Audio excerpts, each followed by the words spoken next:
Hello and welcome to the Franchise Tag Podcast with me, your host, Freddie Hall, joined once again by Adam Martin, Sky Lawrence Pank. We are back from the summer. We've had a lovely summer. I think all of us have, that's for sure. And we are pretty much rolling right round into NFL football season now. We've been, it feels like ages ago since free agency, the draft, everything like that. And now we are firmly, we've already had a game. The Chargers v. the Lions, the Hall of Fame game the other night, which was a lot of fun. I'm completely lying. It wasn't fun. I don't care about preseason. Trey Lance, baby. I don't want to watch Trey Lance. That took a sudden turn. You know what it was? Adam? Because I remembered that we are taking a bit of a different direction with this podcast this year, and not in an angry, negative way, but we're going to be a bit more controversial, a little bit more. Fred, everyone loves summer, and then he's like, "I didn't enjoy the preseason game." I don't need diet football. I don't need it. You watched it, though? We don't even need diet. No, it's awful. I watched the highlights. Okay. I watched the highlights, and they were 12 minutes long, and I got to 7 minutes, and went, "I'm done. I'm done with this."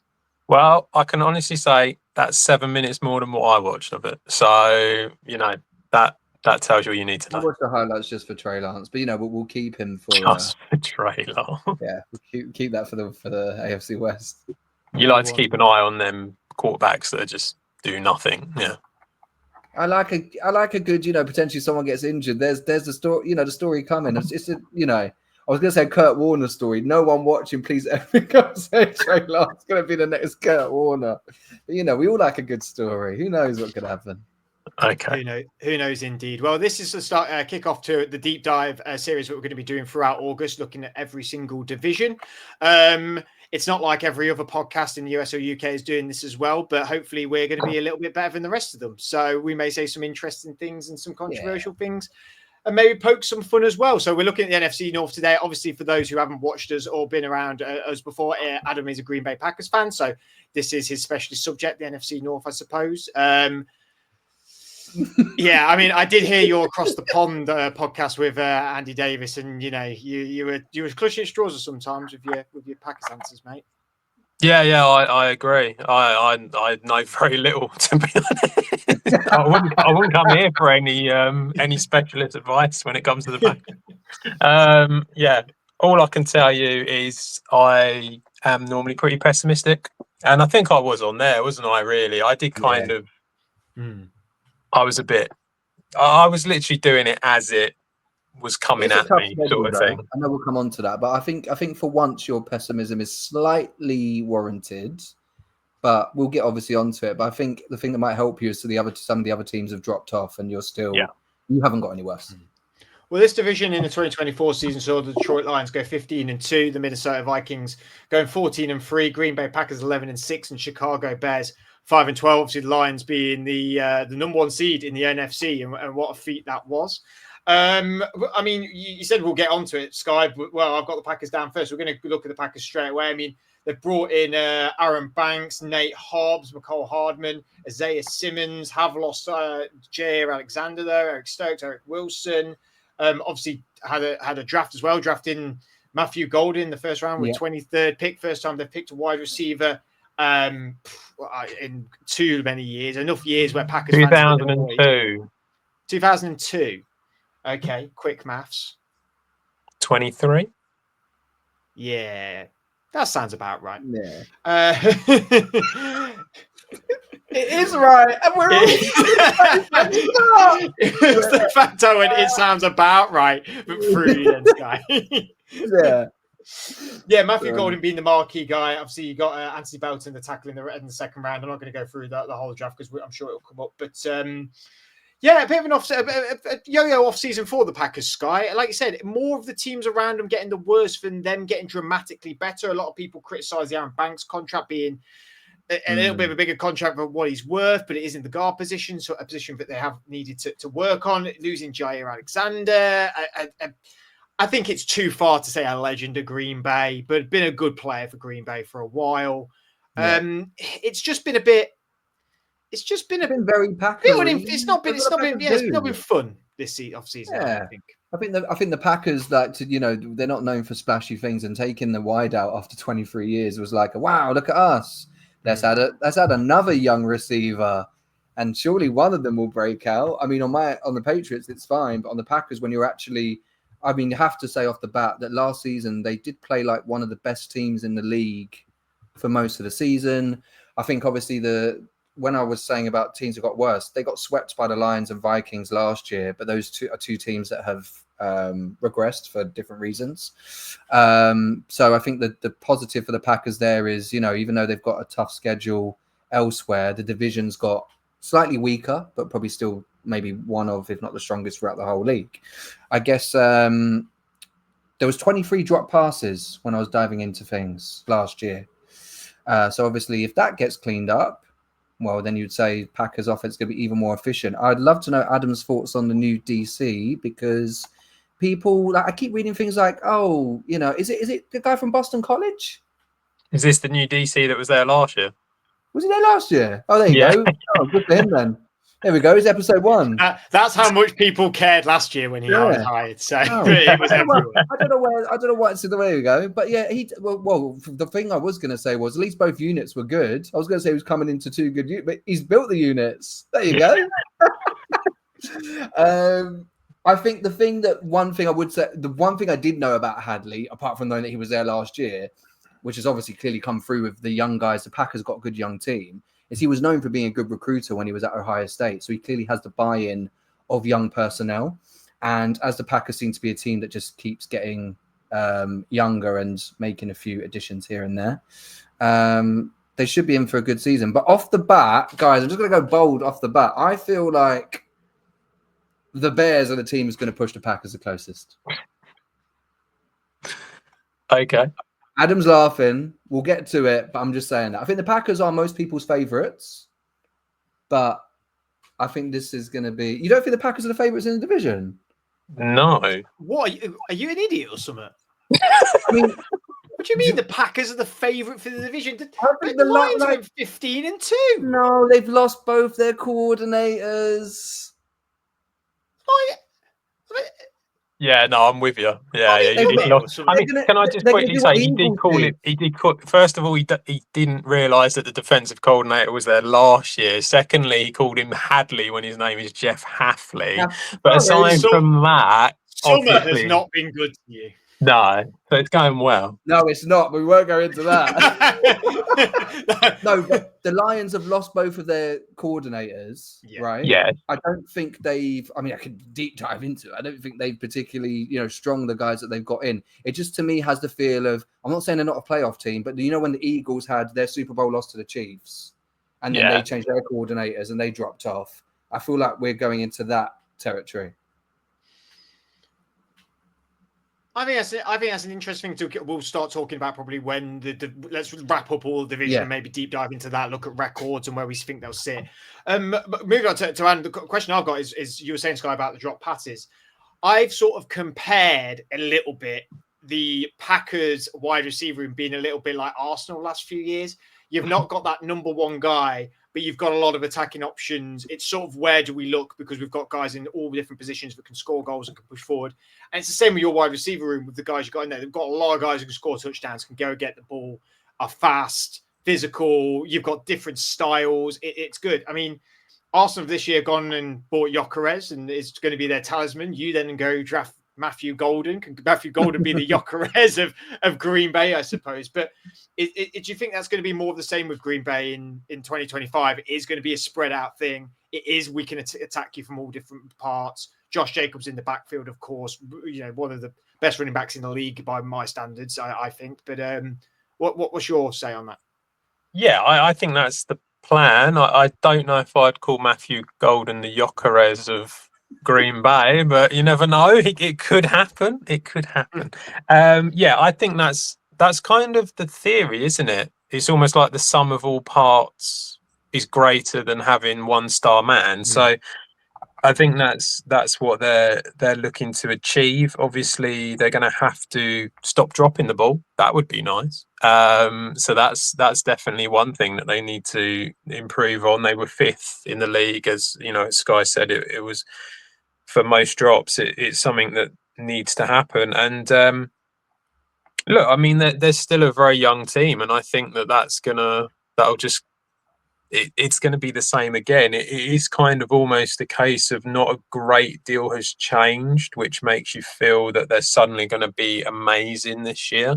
But if you look at statistically, they pretty much came out top 10 when it came to the offense and the defense on both parts of both sides of the ball. So there wasn't really much to change anyway. I think the problem is that they lost 5 out of the 6 games in division. But a lot of them games were very close, and it just so happened that they sort of struggled to get over the line in them. So that's the issue. When you look at the other teams, there is an element of that you do feel the 2 that were at the top will sort of come back a little bit, and maybe that's enough to stop it from becoming an 11-6 for the Packers, but like a 13-4 or something like that. So the only thing I would say is that it's a very, very tough schedule. That's the one thing that all the NFC North teams have got, where they're having to play the AFC North, which is all of them bar the Browns are going to be difficult. And yeah, it's you got the East as well. NFC East. Yeah. So it is a tough schedule, and they're going up against some really good teams. So you got an early bye as well. Early bye. Yeah, bye in the 5th week. Bye week 5 as well. I hate that. So that's tough as well, because it's one of them things where you sort of feel like when it comes to the season, it takes a couple of weeks to get going. So the idea of it being a couple of weeks to get going, maybe if you can get in a rhythm, when actually going through the schedule, I've personally felt that them first 4 games were very winnable for the Packers, and it's actually a lot harder further back in the schedule. So the idea that you would be on a good run and then you have to take a week off is not particularly great. So I think it's going to be a tough season for them. I really do. I think if they can do 11-6 again, I think they've done pretty well. Yeah, I'd echo that sentiment as well. I think one of the big things is we're not going to be able to change about your quarterback, Jordan Love, he is a gunslinger. He is a gunslinger. That is sort of what he does, and hopefully he can stay more fit this year. Obviously, he got injured in that first game against the Eagles in Brazil, and missed 2 games with Malik Willis, and then never really came back properly from throughout the season, and played a bit of hero ball. And hopefully he can be a little bit more controlled and a little bit more systematic. And yeah, the drops don't help from the wide receivers, but is there elements of that? Was that Love? Was it the receivers? That can be a toss up in the air, an argument on any given day. So it would be good to see him go back to sort of the benchmark that he set himself before he got his big contract, before the 2024 season, when he was more, in 2023, when he looked like he was really sort of, his trajectory was really going. Yeah, absolutely. I think the injuries were an issue, and he got injured again. I think it was against Jacksonville last year. He got injured again, and he never, especially after that, he never really looked the same. And I think that is a big problem. And obviously, hopefully, he has a season where he is fully fit, because I think that we've definitely seen that he's capable. It's just about him actually having a decent season without picking up an injury. And I think that's probably why they've invested so much in the O-line again. The likes of Aaron Banks. It's not, to me, it's not necessarily the greatest player to bring in, but I think it's about just constantly investing in the O-line, constantly investing in the run game, so that you can give a lot off to Josh Jacobs, so that Jordan Love doesn't have to do everything. So yeah, I think that's probably the theory that they've been going for here. Let's move ourselves on to our next team in the NFC North, and that's the Chicago Bears. A new head coach now, a new sheriff in town, Sky, for the Chicago Bears. And it was one that will know the Bears very well, that being Ben Johnson, the former offensive coordinator from the Detroit Lions. I'm just having a look, because I've done some notes, obviously, and I'm looking at who they've got in. And I'm missing a lot of key people that they've got in. They had a really good offseason. They had a really, really good offseason. They brought in on the list I've got, Dio Adeyingbo. There we go. Yeah, Adeyingbo. defend, Depends yeah. on Grady Easy for you to Jarrett. say, clearly. Say again. Easy for you to say. Yeah, indeed. But it's not got for some reason listed on there. Joe Tooney, who's obviously come in. They brought in Drew Dolman, Jonah Jackson. Really work on that O line. Massively gone to work there, and also reinforce their defense as well. They did lose in free agency. Now my document just completely doesn't want to work, but they did lose a few guys in free agency. No one too.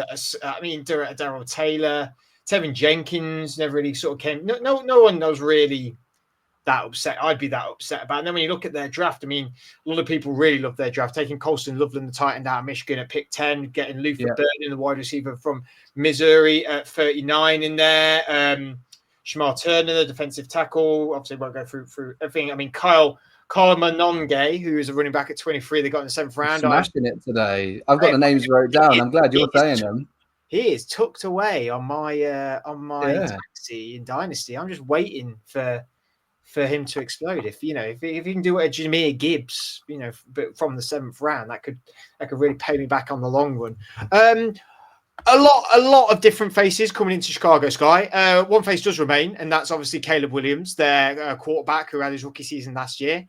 Do you rub your hands because is this the year of Caleb? Is he going to take the step this year?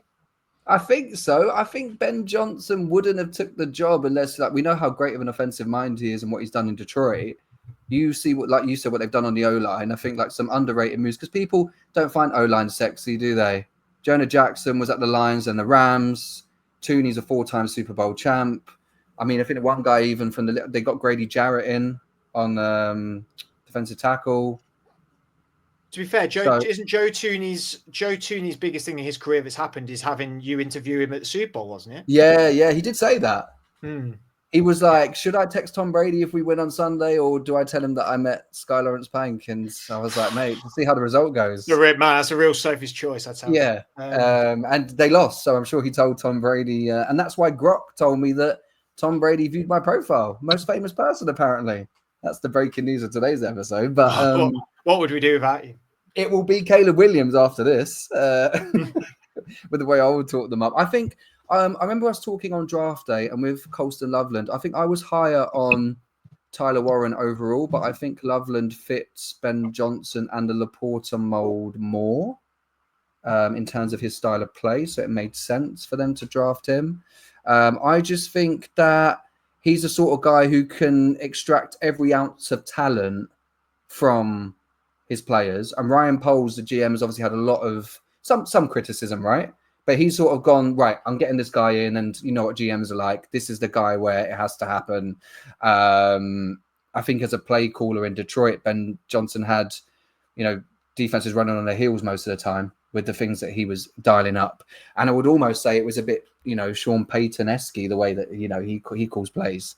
So I just think as far as upgrades go in the offseason, the Bears have done really well on and off the field. And you know how last season everyone was going, Caleb Williams he's inherited the best situation as a rookie and it didn't work out. Well, now he's got that year under his belt, and then you've got a guy coming in who has that know-how. I think everything's just set around him, reloaded O-line, weapons. And genuinely feel like I know the Bears get laughed at a lot for not being able to, turn their hype into anything. But if there's a year it's going to happen, I think it could be this year. I genuinely think that. He was the most sought after coordinator / coach this offseason for most teams. It felt like anyway. You got to forget, you remember, they've also got Dennis Allen at DC, obviously former Saints head coach, who obviously it didn't go very well for him in the Saints when he was the head coach, but he was the DC to Sean Payton, and that was a fearsome DC. I just don't think he transferred that skill set into the head coach role very well. But Adam, it is sort of Ben Johnson's show to run now. And like I said, most sought after head coach, but there is a risk. There is a risk factor when it comes to this. Not every coordinator, when they turn head coach for the first time, it is a success story. Do you think Ben Johnson's got what it takes to be that success story? I mean, I completely agree with Sky was saying he's gone here for a reason, right? Yeah, of course. I mean, he's got himself a quarterback there who he feels that he can do a lot with, and so that's why he's gone there. I think he probably will be a success. The idea that it's going to be this season, I think, is pretty mental. He's got there's a lot of movement here on the roster, on the coaching staff. That's a lot to sort of get all your sort of like everyone in the right place, in the right mindset, doing everything right from day one. And I think that you're probably going to see that there might be a few ups and downs this season, certainly early on. And then once you sort of kick into the back of this season, I think you might start seeing a team that is going to be, running on all cylinders. As you said, there's been lots of movement. The guys that left, I mean, like your Tevin Jenkins, Coleman Shelton, they were O-line guys, and it was their biggest weakness was the O-line. They desperately needed to change that, which is why they brought the likes of Joe Tooney and Jonah Jackson. So I completely understand that. One of my guys that I spoke about in the draft a lot, the offensive tackle guys, Aussie Triple O, who they took in round 2, I thought that was a really good move that they took, and he'll be great for them just as a run stopper. I think that he's really good, and as you said, the likes of Colston Loveland, Luther Burden, these guys are all good offensive weapons, and they're young. It can be added on to the likes of DJ Moore, who's already there. In theory, Roma Dunze should improve as it's his second year. I think there's only positives really when you sort of look at it. It's just one of them things where it's like the idea of them being able to sort of compete as in to win this division this season is just a bit farcical. I think. I think there's a lot of hype around it, and to me, it's really unlikely to happen because it's just a lot. It's a lot that's changed in a small space of time, and you've got some really good teams here, and that's why I think it's very difficult. They're currently 4th with most bookies when it comes to the division betting, and I think that. I think what they need to be looking at is that they need their kind of goal for the season, I would say, is to have a winning record and try and get that 7th seed. I think if they do that, they've had a really good season, and then they can potentially move on. But I don't see them suddenly getting 13, 14 wins here. I think as a Bears fan, you hit 7 wins and look like you're going in a direction, I think people are okay with it. It's a bit like Detroit. I don't know if it's enough. They did 5 last year. I think you get 7 or 8 wins, but look like you're going in the right direction. Same thing with that when Dan Campbell arrived in Detroit. They were not an overnight success. That was a few-year build. And I agree with you. I think that this takes time, no matter how tenured some of these people are that are within the team and within the coaching staff. It is a new situation. It is a new team. It is a new philosophy, and it is players still learning. Caleb Williams, he has had a massive amount of education last season in his first year, but it is only his second year. It is only his second year. We saw quarterbacks who are in the top 5 conversation, get to 3-4 years before they really took off. Josh Allen, Lamar Jackson. And Mahomes was pretty great within the first year, but they build and build and build. And I think it was always unfair to expect Caleb to come in and be generational overnight. But obviously it was sort of a victim of the draft hype in terms of he got there and it's not quite worked out straight away. Because of course it doesn't always work straight out away. It takes time. And the guys they've got some very key, but they've drafted and brought in some very key guys within this team now, and that's gonna have to give them a minute. They're gonna have to be given a minute to get used to it. Colston Loveland's an incredibly gifted tight end, but it is the NFL. It isn't college. Joe Tooney, probably a Hall of Fame guard. Really, it still takes a minute for him to be in Chicago. It's still going to take him a moment. This isn't an overnight success story for me. I mean, Sky, how much money have you put on for them to win the division, though? In seriousness. I'm not for anybody. I don't know. Well, you guys, it's no secret that I'm a big Caleb Williams fan. I think he's got. I think I think NFL in general is a fan of Caleb Williams. I think they are going. I think NFL Twitter quite enjoys when he loses, and he's he's got his. I was going to say, there's been a few clips, hasn't there? The ball flying all over the place in pre-season, so I think they do like putting it out there. I mean, look, they're not going to be what the Rams did with the greatest show on turf when they went from 4-12 to Super Bowl winners. But I do think the Bears, I agree with what Adam was saying. I don't think 7 wins is enough. I think 8 wins, you can maybe get away with the fact of, there's no even records anymore. We'll let you off.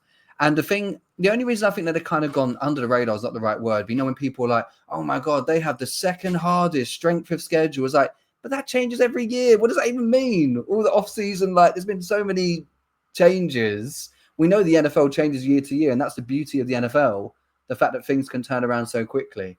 I just think that, when Adam said they were 4th in the division, I don't know how anyone's putting the Vikings above them. I think they are in for a bit of a rude awakening. Really? I've been called an idiot and mental. Is this what it's going to be all season? This is bad. It's no different to normal. So why would we change? I think we on air. Yeah. I think we'll talk about Vikings in a minute, but for me, I'm not to give too much away about my final what's the standings are in the division, but I've got this division incredibly close between all 4. Oh yeah, so close. I don't think there's much between. I think it's like you said, with all these changes, right? We started with the hardest, realistically. Yeah. We've definitely started with the highest. Well, let's move on to Detroit, because that's the next team I've got on my list just here. Again, a lot of movement in their team. A lot of movement. DJ Reed's come in. Levi on was. Give me a minute. I actually slammed the first 2. How many times can I use the same joke of it's easy for you to say? On Wuzarike. That's the spirit. Oh, there you go. You got Luis Enrique, he's PSG manager.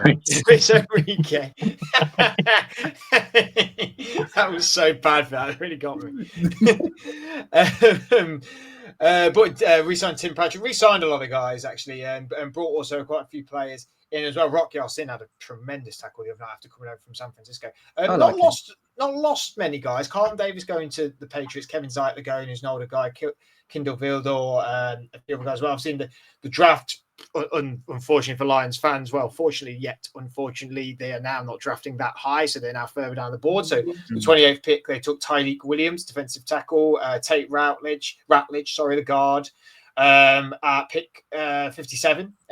He was out of Georgia. Didn't have loads of picks within this draft. Obviously, we've just talked about Ben Johnson going, Adam. They also lost Aaron Glenn, their defensive coordinator. Mm-hmm. They have brought in John Morton, who is their new offensive coordinator, who is quite a tenured coach. When I researched it, former 2017 Jets offensive coordinator. They did go 5-11 that season, though. Can I say something on that? Go on. No. Offense ranked 24th in points and 28th in yards. So in that season? Don't get that confident. Okay. Kelvin Shepherd is a new defensive coordinator, former player, and he's worked himself up to defensive coordinator as well. This will be his first gig, but respected player around the league. Everyone has already said it's not going to be 15 wins. That season was incredible, and everyone was behind them, and everyone will be behind them again because everyone really does enjoy watching Detroit play, and I think they all enjoyed Dan Campbell. And I think they like the fact that Jared Goff felt like he was discarded by the Rams, wasn't good enough, and then he's come there and gone, well, I'll show you.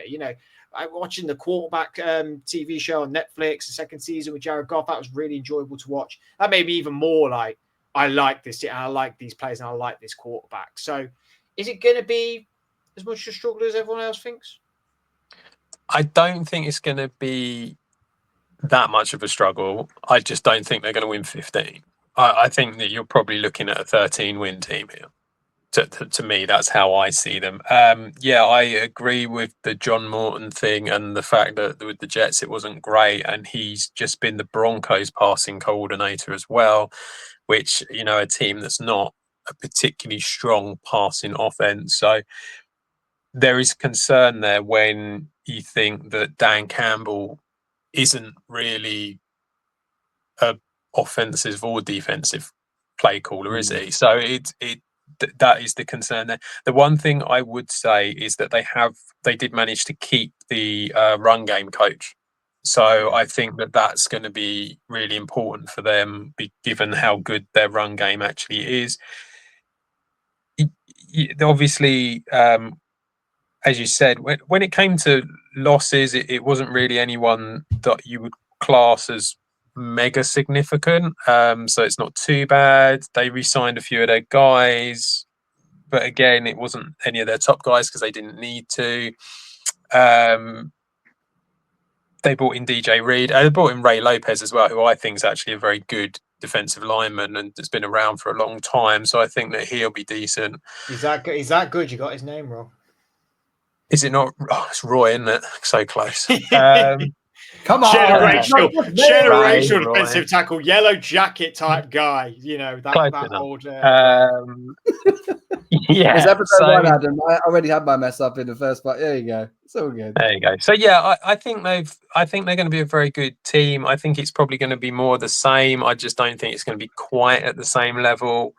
Obviously, the goal is to get to the Super Bowl, isn't it? So that's kind of what their goal. Well, that is what their goal is now. Whether that's they kind of put themselves in a position where there is nothing else now to reach. And I know that sounds weird because it's the Lions, but it is true. And I think that's what they've got to be aiming for. And yeah, I mean, a lot is going to be. I think quite a lot is going to be put on the likes of Jahmyr Gibbs and Amon-Ra St. Brown and Aiden Hutchinson, who I think might struggle a little bit at the beginning, but by the end of the season will be back to normal. But yeah, it's kind of I wouldn't say it's Super Bowl bust because I don't think that they're all going to get sacked if they don't get to the Super Bowl. But I think it is kind of like that is what they should be looking for, and I think they win the division. I think we look at some teams around the league that are very similar to the Lions in terms of where they're at the minute. And we talk about like the Super Bowl windows closing. I just think the Super Bowl window for these guys has just got started, to be honest. I think I don't see, like you said, I don't think anyone gets the chop if they don't get to the Super Bowl. But I think the window's sort of just open for them. I think this could be them consistently competitive looking at Super Bowl for the next 3 years at least, and they've just had 2. So what you call that a 5-year window, and then if they play it in the right way, I know, but that was better maths than earlier. I did that so quick. No, I'm just surprised. I'm just completely opposite. But it's really. Yeah. By the way, before we move on to you, Sky, who did Roy Lopez play for before he went to the Lions? The Arrows. Is this to me? I said to Sky. Roy Lopez. Yeah. I thought you were talking about Feliciano Lopez, the left-handed tennis player.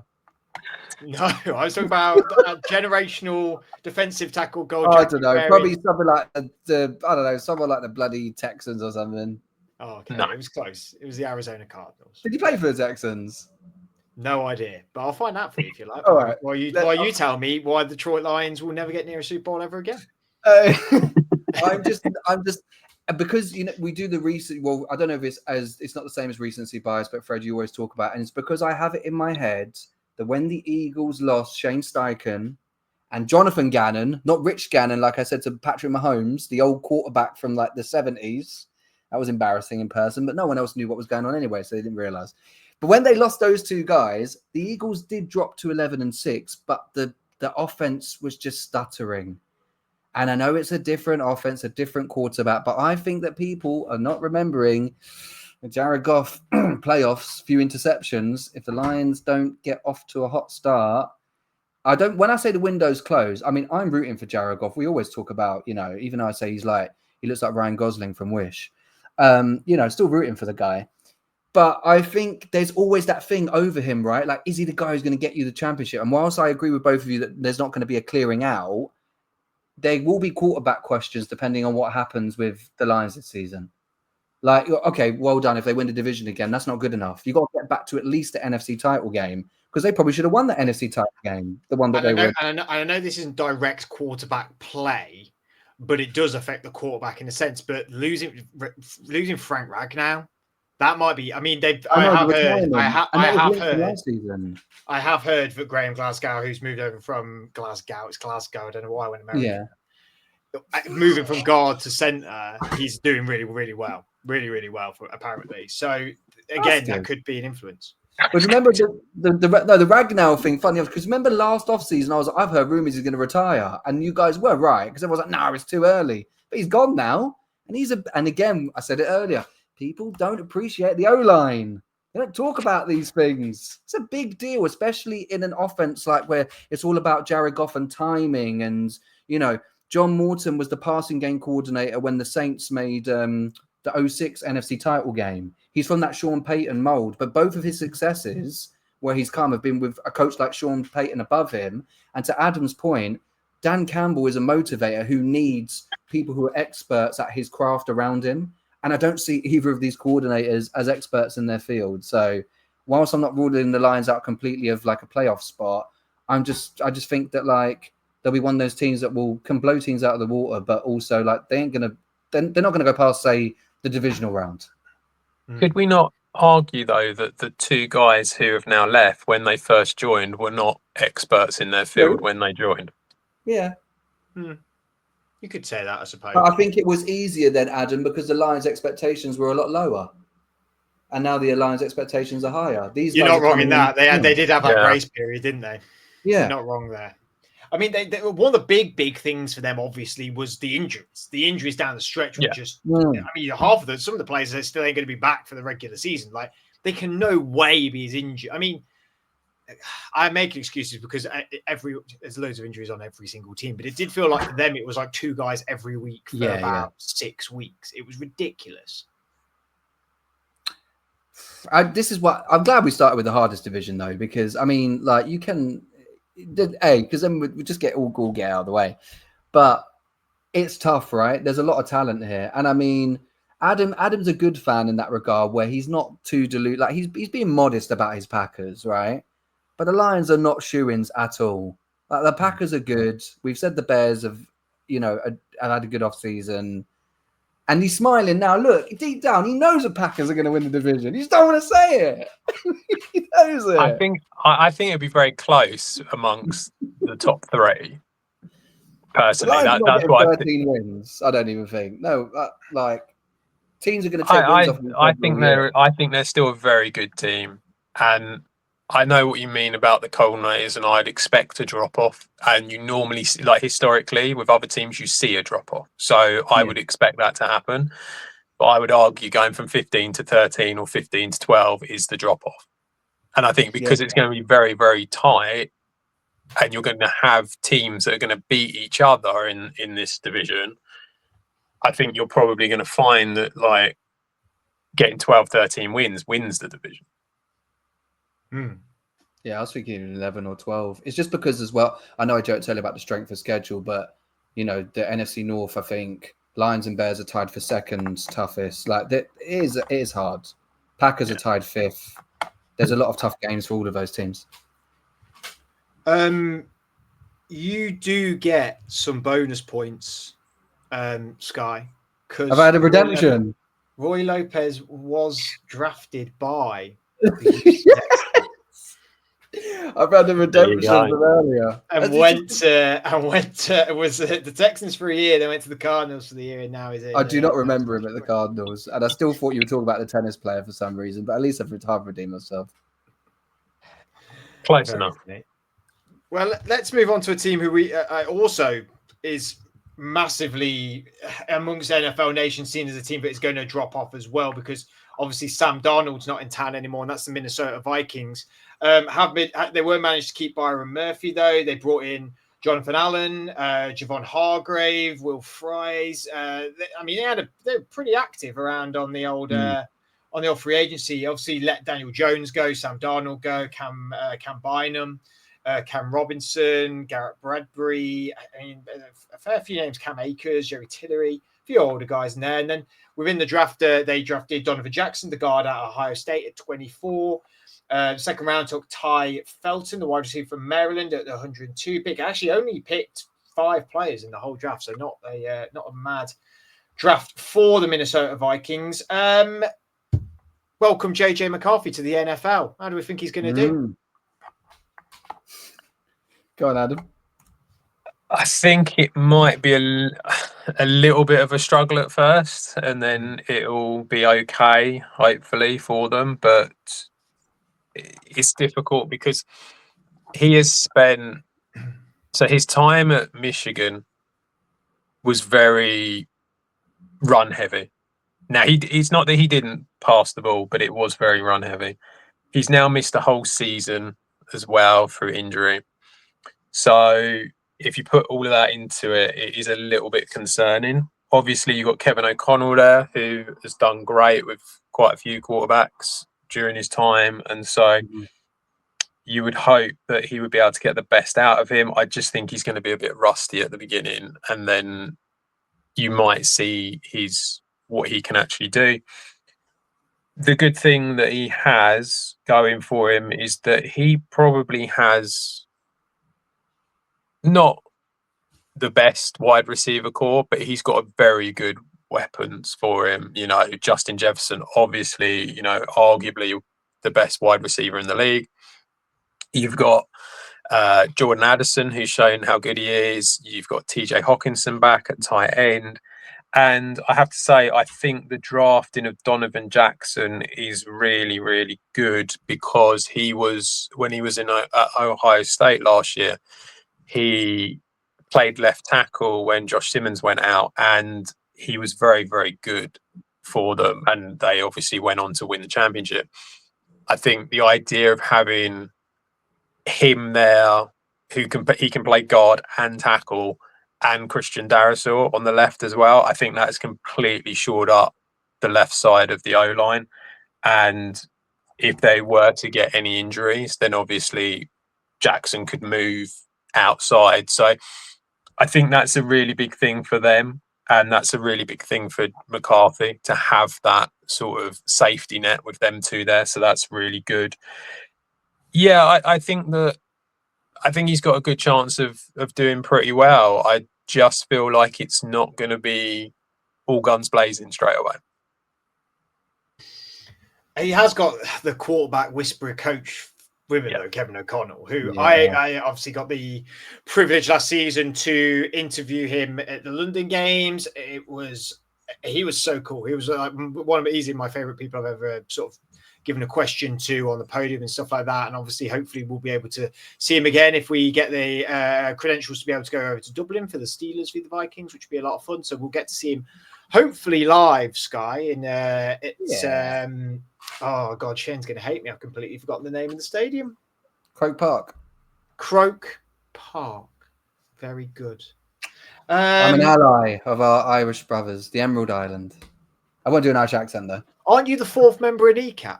Oh wait, different islands. Yeah, and I only know about them. I've not listened to any of them, but people keep telling me about them. So yeah, we'll get them on the pod.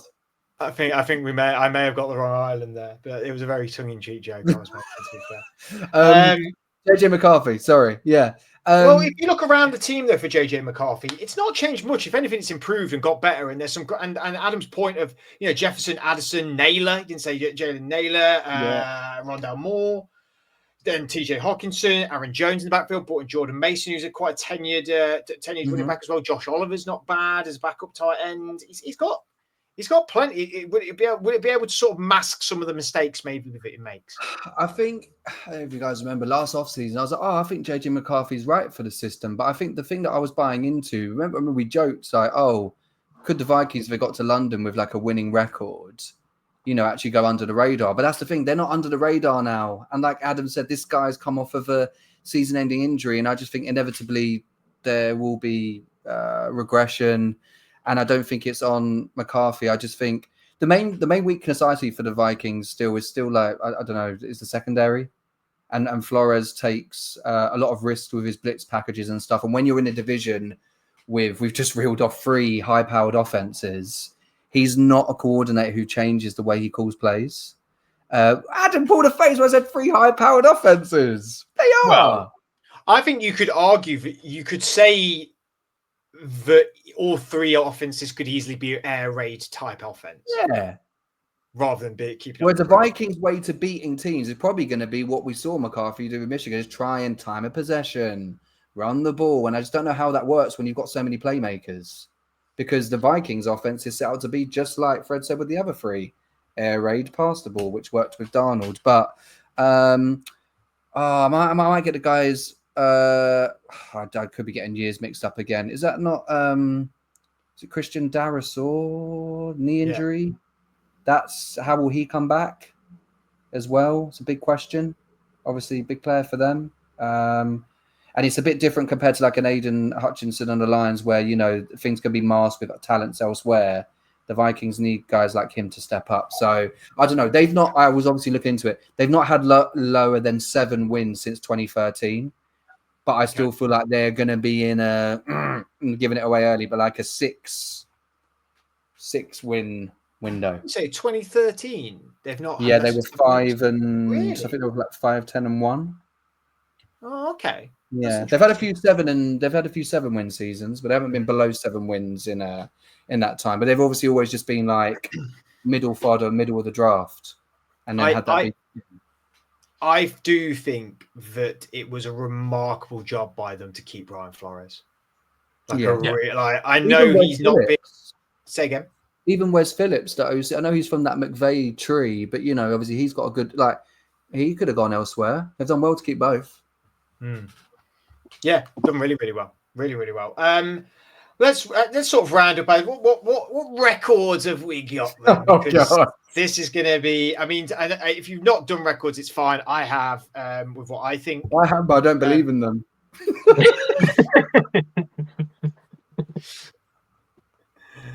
Oh dear. Excellent. Okay, this could be interesting then. I said I had everyone all really close together. Have you guys got them close together as well? I've got 3 close together. Really?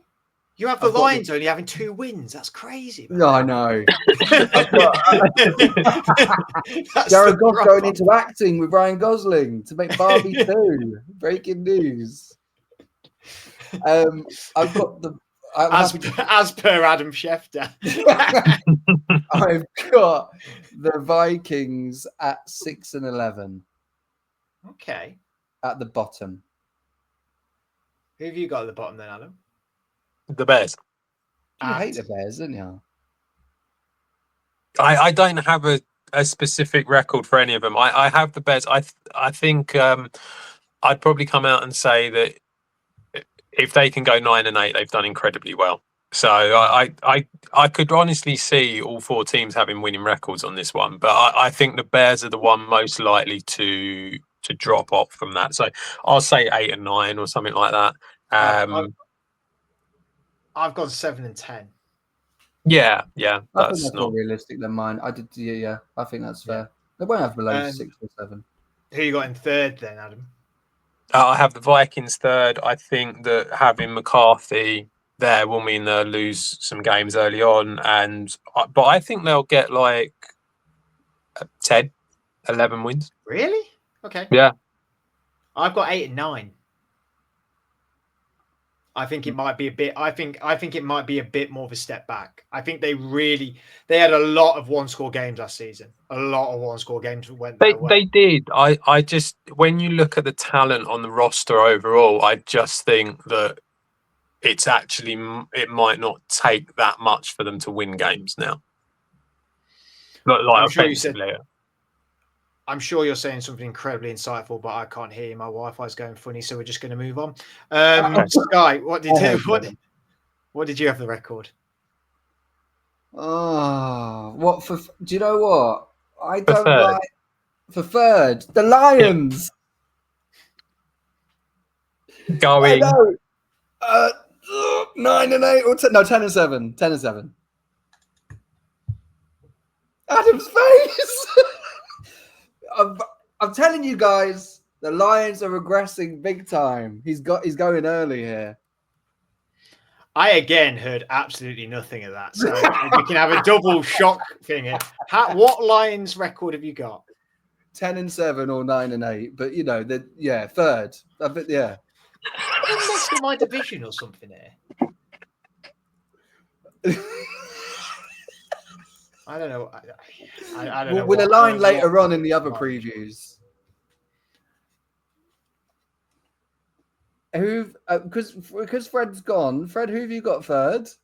Well, you said the Vikings, didn't you? Adam, who have you got second? I've got the Packers, 12 and 5. Okay. I've changed out my headphones because I can't hear you at all. Okay, Fred, who have you got second? I had the Vikings 8 and 9 right at third. I've got the Packers at second with 9 and 8. I've also got the Packers second. There you go. What? You know where this is going, didn't you? No, I'm going to say one. You know, I love a caveat, right? I think the Bears are going to push the Packers the closest. I do think in my head the Packers will win it, but in my heart, I don't know. I love a good story. The Bears from 0 to hero, and I think the division could be close in that. Like the winner's going to have 11 or 12 wins. I'm so confused where you've gone with this. So wait, hang on a minute. You've got who at the bottom? You've got the Bears at the bottom with 5 wins. Vikings, Lions, Packers, Bears. What are we even doing anymore? What are we doing? What? The game's gone. What? So you've got Packers at what record? Sorry, 10 and 7 or 11 and 6, but they're second. Okay, and then you've got the Bears going 11 and 6, probably. Okay, well I've got the Lions top of the division at 10 and 7. And then the Packers at 9 and 8, and then the Vikings 8 and 9, and Bears at 7 and 10. I've got this division super tight. I am with you, Fred, in that like I think the big numbers have gone from. I think there's going to be a lot. The schedules are tough, and it's a tough division. I think it is going to be about 11 wins that wins the division. Yeah, Adam seems puzzled by both of us. Yeah, I'm not seeing the big numbers going from it. I just think these teams are still really, really good teams, and I think that. So I've got the Lions top at 13 and 4.